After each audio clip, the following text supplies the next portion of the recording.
இந்த படத்தை பற்றி நம்ம சுருக்கமாக ஒரே வார்த்தை சொல்லணும்னா, மூவியோட அப் டு எண்டு வரைக்கும் யாராக இருந்தாலும் சரி கண்டிப்பாக ஒரு தடவையாவது அழுவாங்க. அந்த அளவுக்கு டோட்டலாக எமோஷ்னலாக எடுத்துகிட்டு போயிருக்காங்க.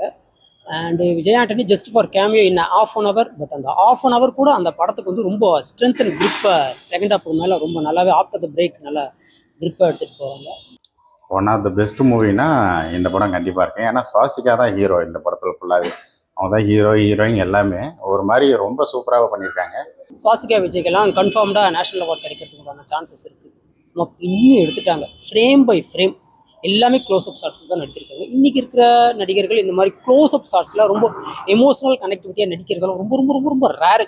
பட் அவங்க அது ரொம்ப சேலஞ்சிங்காக பண்ணியிருக்காங்க. படம் பார்த்த திருப்தி வந்து எனக்கு ரொம்பவே இருக்குது. இன்றைக்கி நைட் எனக்கு தூக்கம் வருமா அப்படின்றது எனக்கு தெரியல. ஏன்னா வழக்கமாக நம்மளோட தமிழ் சினிமாவில் ஒரு 2 வருஷத்துக்கு ஒரு தடவை இல்லை வருஷத்தில் ஒரு படம் வந்து நம்மளுடைய தூக்கத்தை கலைக்கிற மாதிரியும் இப்படிலாம் நடந்திருக்குமா, அதாவது இதுக்கு முன்னாடி நம்ம இப்படிலாம் நடந்திருக்குமா, இப்படிலாம் நடந்ததை வந்து நம்ம லைவாக பார்த்துருப்போமா, இல்லை இது மூலயமா வந்து நம்ம ஏதாவது நமக்குள்ளே ஏதாவது மாற்றங்கள் வருமா, நம்மள ஏதாவது பாதிச்சு இருக்குமா, பக்கத்து வீட்டில் நடந்தது இல்லை பக்கத்து தெருவில் நடந்தது இல்லை நம்ம ஊர்லேயே நடந்தது இல்லை வேற ஊரில் நடந்தது அப்படின்ற மாதிரி நம்ம கேட்டிருப்போம், பார்த்துருப்போம், படிச்சிருப்போம். அதை வந்து ஒரு ரியல் இன்சிடெண்ட்டாக ஒரு உண்மை கதையை தழுவி தான் வந்து இந்த படத்தை வந்து எடுத்திருக்காங்க. நிறைய விஷயங்களை சொல்லியிருக்காங்க. விதவை மறுமணம், அதே மாதிரி ஆணவ கொலை, ஜாதியை சார்ந்த சில விஷயங்கள். கிட்டத்தட்ட 2019 நடந்த அந்த சம்பவத்தை, உண்மை சம்பவத்தை சசி எப்படி எடுத்திருக்காரு. இந்த உண்மை சம்பவத்தை உண்மைக்கு நெருக்கமாகவே கனெக்ட் ஆகும்படி எடுத்திருக்காரு.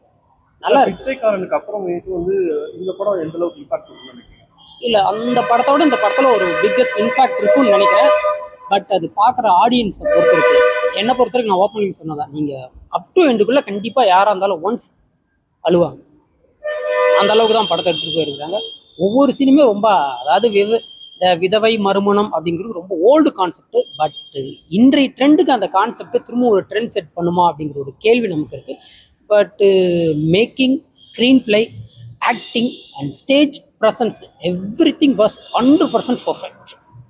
எந்த ஒரு சின்ன ரோல் பண்ணியிருக்காங்கன்னா கூட இந்த ரோல் இதுக்கு தேவையில்லை நம்ம சொல்லுவோம், இதெல்லாம் தேவையே இல்லை, அந்த மாதிரி எந்த ஒரு சீனும் பார்க்க முடியும். அதுதான் ஸ்பெஷாலிட்டி. இன்ஃபேக்ட் வந்து லேடிஸ்க்கு ரொம்ப பிடிக்கிறதுக்குண்டான சான்சஸ் இருக்குது. இந்த சீரியல் பார்த்துட்டு வீட்டில் அழுதுட்டு இருக்கிறவங்களுக்கு இந்த படம் ஒரு வரப்பிரசாதம் இருக்குன்னு நினைக்கிறேன். ஏன்னா இந்த மாதிரி படங்கள் வந்தால் தான் எப்படி இந்த அரசியல்வாதிங்க பெண்கள் வாக்குகளுக்காக நிறைய விஷயங்களை செய்கிறவங்களா, அந்த மாதிரி இது வந்து பெண்களை தேட்டர் நோக்கி வர வைக்கிறதுக்கான நிறைய விஷயங்கள் சசி அவர்கள் செஞ்சுருக்காரு. குறிப்பாக ஓஜி சசி அவரோட பாணியில் அப்படி படம். ஃபேமிலி ஆடியன்ஸ்லாம் உள்ள வருவாங்களா? டெஃபினெட்லாம் இது முழுக்க ஃபேமிலி ஆடியன்ஸ் பார்க்கணும். அது இன்றைக்கி இருக்கிற இந்த ஜென்சி கிறுக்கு பிடிச்சதுங்களா இது பார்க்கணும். அப்போ தான் வந்து வாழ்க்கைன்னா என்ன தான் அது புரியும். சும்மா போனியே நோண்டிக்கிட்டு ஒருத்தர் அப்படி இல்லை. மனுஷன் புரிஞ்சுக்கணும்னா இந்த மாதிரி படங்கள்லாம் வரும். வந்தால் தான் நாம் மனுஷன் அப்படிங்கிற அடிக்கடி we are human being, just feel அப்படிங்கிற ஒரு விஷயத்தை. ஓவரால் மூவிக்கு என்ன ரேட்டிங் கொடுப்பீங்க? ஓவரால் என்ன பொறுத்த வரைக்கும் 4 out of 5 கொடுக்கலாங்க. அந்த அளவுக்கு நிறைய விஷயம். இப்போ இந்த கதை ஒன்லைன் கதை என்னன்னா வந்து மறுமணம். அதாவது ஒரு 42 வயது உடைய ஒரு பெண்மணி, அவங்களுக்கு காலேஜ் வயசுல 2 பசங்க, அவங்களுக்கு வந்து ஒரு மறுமணம் பண்ணணும் அப்படின்றது வந்து அவங்களுடைய 2 பசங்க வந்து விருப்பப்படுவாங்க. இந்த மறுமணம் வந்தாலே வந்து ஊர் என்ன பேசும், அப்புறம் உறவினர்கள் என்ன பேசுவாங்க, என்ன பண்ணுவாங்க, அப்புறம் சுற்றார் உறவினர், இந்த உலகம் வந்து நம்மளை எப்படி பார்க்கும் அப்படின்றத பற்றி தான் வந்து இந்த படத்துடைய கதை. ஆனால் இந்த படத்தை வந்து ரொம்ப சீரியஸாக எடுத்திருக்காங்களா, இல்லை காமெடியாக எடுத்திருக்காங்களா, இல்லை ஒரு கமர்ஷியலாக எடுத்திருக்காங்களான்னு கேட்டால் கொஞ்சம் காமெடி போர்ஷன்ஸ் கொஞ்சம் இருக்குது. ரொம்ப அதிகம் அப்படின்றதெல்லாம் இல்லை, தேவைக்கு ஏற்ற மாதிரி வந்து கொஞ்சமாக வந்து வச்சுருக்காங்க. கொஞ்சம் நீங்கள் மாரி செல்வராஜ் படம்லாம் ரொம்ப இன்டென்ஸாக இந்த மாதிரி கதைகள்லாம் நீங்கள் பார்க்கும்போது அவளுடைய கதையெல்லாம் ரொம்ப இன்டென்ஸாக கொஞ்சம் வெட்டு குத்து அப்படின்ற மாதிரி இருக்கும். இந்த படத்தில் வெட்டு குத்து அப்படின்றதெல்லாம் இல்லை. ஆனால் கதை வந்து ரொம்ப இன்டென்ஸாகவும் இல்லாமல் ரொம்ப காமெடியாகவும் இல்லாமல் வந்து ஒரு விழிப்புணர்வு படமாக வந்து இந்த எடுத்து கொடுத்துருக்காங்க. ஃபர்ஸ்ட் இந்த படத்துக்கு 2 பேருக்கு வந்து ஹேட்ஸ் ஆஃப் சொல்லணும். யாருக்குன்னா இந்த படத்துடைய டைரக்டர் சசி அவர்களுக்கு. ஏன்னா அவருடைய கதை வந்து பார்த்தீங்கன்னா ஆரம்பத்தில் ஒரு 90s ஆரம்பத்திலேயே அவர் வந்து படங்கள்லாம் வந்து டைரக்ட் பண்ணியிருக்காரு. நிறைய பேருக்கு தெரியுமா அப்படின்றது தெரியல. ரோஜா கூட்டம் அப்படின்றது அவருடைய படம் தான், அவர் டைரக்ட் பண்ண படம் தான். அதுக்கப்புறம் பிச்சைக்காரன், விஜய் ஆண்டனி நடித்த பிச்சைக்காரன், அதுக்கப்புறமும் இன்னும் 2-3 படங்கள்லாம், சிவப்பு மஞ்சள் பச்சை, அந்த படமும் வந்து நல்லா இருக்கும். எல்லாமே வந்து லவ் மூவி, அப்புறம் வந்து ஃபேமிலி ஓரியன்ட் மூவி, அப்புறம் சென்டிமெண்டல் மூவி அப்படின்றலாம் வந்து எதிர்ப்பாரு. அதுலேயும் குறிப்பாக சிவப்பு மஞ்சள் பச்சையில் ஒரு குறிப்பிட்ட டைலாக் ஒன்று வரும். பொம்பளைங்க போகிற ட்ரெஸ்னா உங்களுக்குலாம் நான் அவ்வளோ கேவலமாடா அப்படின்ற மாதிரி பெத்த அம்மா வந்து பையனை பார்த்து ஒரு கேள்வி கேட்பாங்க. அந்த டைலாக் மூலியமாகவே அவருடைய சிந்தனை அந்த ஒரு கதை மூலியமாகவே ஒரு ஒரு முழு கதையை உருவாக்குனா வந்து எப்படி இருக்கும் அப்படின்றதான் ஒரு மறுமணம் மூலயமா அந்த முழு கதையை வந்து உருவாக்கியிருப்பாங்க. இந்த மறுமணம் அப்படின்றாலே ஒரு முற்போக்கு சிந்தனை அப்படின்றத பற்றி தான் வந்து வரும். இந்த முற்போக்கு சிந்தனைன்னு வரும்போது இந்த வீடியோவுக்கு நான் ஒரு டிஸ்க்ளைமர் அப்படின்றத நான் போட்டுக்கிறேன். ஏன்னா இதில் முற்போக்கு சிந்தனைனாலே இது யாராருக்கெல்லாம் பிடிக்காதுன்னா இந்த ஜாதியை பிடிச்சி தொங்கிட்டு இருக்கவங்க, அதாவது ஜாதி வெறியர்கள், அப்புறம் வந்து மதத்தை பிடிச்சி தொங்கிட்டு இருக்காங்க மத வெறியர்கள், அப்புறம் வந்து பெண்ணடிமைத்தனத்தை வந்து ஆதரிக்கிறவங்க, இந்த ஜாதி மூலியமாகவும் மதம் மூலியமாகவும் வந்து பெண்ணடிமைத்தனத்தை வந்து ஆதரிக்கிறவங்க. அதுவும் ஊருக்குள்ள சில பேர் வந்து சுத்திட்டு இருப்பாங்க பார்த்தீங்களா. சில பேர், அதான் சில பேர் தான் சுத்திட்டு இருப்பாங்க, பல பேர் இல்லை. அந்த சில பேர் வந்து பல பேர் வந்து கெடுக்கிற வேலையை பார்த்துட்டு இருப்பாங்க. பொம்பளைங்களை சீன்றது, பொம்பளைங்களை அசிங்கமாக பேசுறது, அந்த குடும்பத்தை அசிங்கமாக பேசுறது, அதாவது என்ன சொல்றது, புருஷங்களை இறந்தவங்களை வந்து கேவலமாக பேசுறது, அதெல்லாம் வந்து இந்த படத்தில் அடித்து துவைச்சி பிரித்து காய விட்டு அந்த டைலாக்ஸ்லாம் வந்து சூப்பராக வந்து கொடுத்துருக்காங்க. படம் பார்த்துட்டு இருக்கவங்களும் வந்து செமையாக வந்து கிளாப்ஸ் பண்ணுறாங்க. படத்தில் அடுத்து இன்னொரு மிகப்பெரிய ஆட்ஸ் ஆஃப் யாருக்கு கொடுக்குன்னா விஜய் ஆண்டனி அவர்களுக்கு. ஏன்னா இது ஒரு உமன் ஓரியன்ட் மூவி. இதில் வந்து சாஷிகா விஜய் அவங்க தான் வந்து ஹீரோ ரோல் அப்படின்னு கூட வந்து சொல்லலாம். ஏன்னா அவங்களோட சர்க்கிள் வச்சு தான் வந்து இந்த படம் கதையை வந்து முழுக்க முழுக்க அப்படின்றது வந்து நகரும். ஒரு பெண்ணுடைய வலி என்ன, அதாவது புருஷனை இழந்தவங்க அவங்களுடைய வலி என்ன அப்படின்றது இந்த படத்தில் வந்து அழகாக வந்து ரொம்ப ஆணித்தரமாகவும் காமிச்சிருப்பாங்க, ரொம்ப டீப்பாக.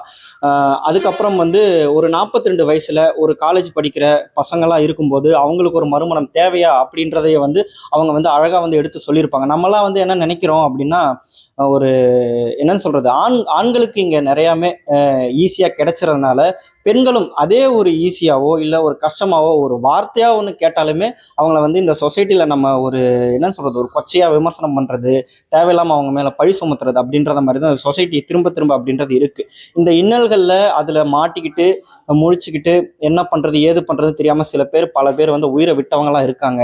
பல பேர் வந்து என்னன்னு சொல்கிறது, குடும்பத்திலேயே வந்து சூசைட் பண்ணிட்டு இறந்தவங்களாம் இருக்கிறாங்க. ஸோ இந்த மாதிரி நான் ஏன் சொல்கிறேன் அப்படின்னா, அவங்களுக்கு அந்த மாதிரி அனுபவத்தில் இருந்தவங்க இல்லை அந்த மாதிரி இன்னல்களை சந்தித்த குடும்பங்கள் வந்து இந்த படத்தை பார்க்கும்போது கண்டிப்பாக வந்து கண்ணீர் சிந்திட்டு படம் பார்க்காம வெளியில் வரவே மாட்டாங்க. இந்த படத்துக்கு என்னுடைய பாயிண்ட் அப்படின்றது 10க்கு நான் 10 அப்படின்றதனே சொல்கிறேன். ஏன்னா இந்த மாதிரி கதையை எடுக்கிறதுக்கே வந்து மிகப்பெரிய கட்ஸ் அப்படின்றது வேணும். விஜய் ஆண்டனி அவர்கள் வந்து இந்த படத்தில் நடித்தவங்களுக்கு வந்து எல்லாருக்குமே வந்து ஸ்பேஸ் கொடுத்துருக்காரு. நான் ஏன் ஸ்பேஸ் கொடுத்துருக்காருன்னு சொல்கிறேன்னா, அவர் செகண்ட் ஹாஃபில் தான் இன்ட்ரோவே வருவார். ஃபர்ஸ்ட் ஹாஃப் மூலியமாகவே வந்து ஹீரோயின் ஓரியன்ட் மூவி. அப்புறம் வந்து அந்த சாஷிகா விஜய் அவங்களுக்கு வந்து 2 பசங்க இருப்பாங்க. அந்த 2 பசங்களுக்கும் இம்பார்ட்டன்ஸ் கொடுத்து வந்து கதையை வந்து நகர்த்திருப்பாங்க. ஒரு கிராமத்துக்குள்ள என்னென்ன இன்னல்கள்லாம் இருக்கும், என்னென்னலாம் வந்து இதெல்லாம் வந்து அந்த காலத்தில் நடந்திருக்கும், நாம ஏன் இதெல்லாம் பார்க்கணும் அப்படின்னு நம்ம நினைச்சிட்டு இருக்கலாம். நிறைய விஷயங்கள் வந்து நமக்கு வந்து தெரிஞ்சிருக்காது, இப்படிலாம் நடந்திருக்கா அப்படின்றது வந்து நம்மளுக்கு வந்து தெரிஞ்சிருக்கும். அடுத்த சந்ததிக்கு எப்படி காட்டுறது அப்படின்றது ஒரு 3 மணி நேர படமோ இல்லை 2 மணி நேர படம் மூலியமாக வந்து காட்டலாம். ஸோ இந்த படத்தை நீங்கள் தயவு செஞ்சு சின்ன குழந்தைங்க முதல் பெரியவங்க வரை வந்து நீங்கள் ஃபேமிலியோட தேட்டருக்கு வந்து விசிட் பண்ணி பாருங்கள். நான் ஏன் வந்து குழந்தையோட வந்து பார்க்கணும், நான் வந்து மறுமணம் பண்ண போறேனா அப்படின்னு வந்து நீங்கள் கேட்கலாம். பட் அப்படின்றது ஒன்றும் இல்லை. என்னன்னு சொல்கிறது, இந்த மறுமணங்கள் மூலியமாகவும் இல்லை விதவைகள் மூலியமாகவும் வந்து நம்ம சொசைட்டியில் என்னென்ன இன்னல்கள்லாம் அனுபவிக்கிறாங்க அப்படின்றது அடுத்த தலைமுறை வந்து தெரிஞ்சுக்கணும். ஏன்னா இந்த அடுத்த தலைமுறையை வந்து சில பேர் சின்ன யங்ஸ்டர்ஸ் வந்து இந்த என்ன சொல்கிறது, புருஷனை இழந்தவங்கள சில பேர் வந்து அவசகுணமாக நினைக்கிறது, கல்யாணம் கச்சேரி எல்லாமே நம்ம கலாச்சாரத்தில் இருக்கிறது. ஆனால் கலாச்சாரம்னு பேசுவோம், ஆனால் வந்து திருப்பி பொம்பளைங்களே நம்ம வந்து கேவலமாக சித்தரிக்கிறது, இந்த மாதிரி வந்து அவசகுணமாக பார்க்கறது அப்படின்ற மாதிரி எல்லாமே நம்ம வந்து சொல்லிட்டு இருப்போம். ஸோ அதனால தான் நான் சொல்கிறேன், சின்ன குழந்தைங்கலேருந்து பெரியவங்க வரைக்கும் வந்து இந்த படத்தை வந்து கண்டிப்பாக தேட்டரில் வந்து வாட்ச் பண்ணி பாருங்கள். அப்புறம் மியூசிக் டைரக்டர் சரியாக பேர் எனக்கு வந்து ஸ்ரீராம் சம்திங் நினைக்கிறேன், அவர் பேர் எனக்கு சரியா. இந்த படத்துக்கு அவரும் வந்து ஒரு முக்கிய உயிரோட்டம் அப்படின்னு சொல்லலாம். படத்தோட இன்னொரு மிகப்பெரிய ப்ளஸ், இந்த படத்தை வளவலா குழகான்னு எடுத்துகிட்டு போகாமல் 2.25 மணி நேரத்தில் வந்து ஷார்ட் அண்ட் ஸ்வீட்டாக வந்து முடிச்சிருக்காங்க. படத்தில் இன்னொரு ப்ளஸ் என்னன்னா, இந்த படத்தில் நடித்தவங்க எல்லாருமே வந்து அவங்கவுங்க ரோலில் வந்து பர்ஃபெக்ஷனாக வந்து கொடுத்துருக்காங்க. ஓவராலாக இந்த படத்துக்கு வந்து 10 out of 10 அப்படின்றது வந்து நான் பாயிண்ட் அப்படின்றத நான் கொடுப்பேன். மறக்காமல் இந்த படத்தை வந்து தேட்டரில் வந்து வாட்ச் பண்ணி பாருங்கள், ரொம்ப சூப்பராக இருக்குது. தேங்க்யூ.